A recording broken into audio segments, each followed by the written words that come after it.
කොහොමද ලස්සන? මං ඉන්න පාර පේනවනේ. මේ පාරට කියන්නේ බෝමලු පාර. ඇයි බෝමලු පාර කියන්නේ?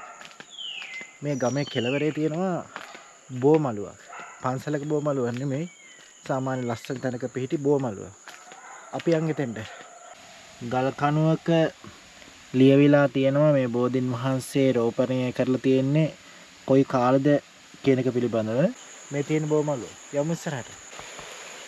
මං ආවා බෝමලුවට.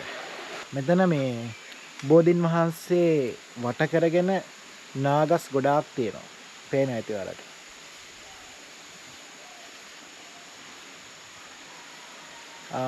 නාගස් තියෙනවා කොහොමත් නාගස් 10ක්වත් තියෙනවා.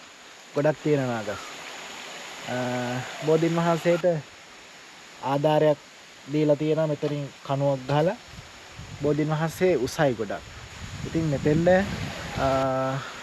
මේ ප්‍රදේශයේ මිනිස්සු ගොඩක් එනවා මෙතන වැඳුම් පිදුම් කරන්න, බෝධි පූජා සිදු කරන්න, ආශිර්වාද ලබා ගන්න මෙතන.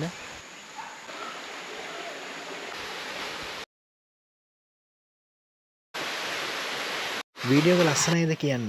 එහෙනම් ගිහින් එන්න මේ ෆ්ලයින් විත් චතු.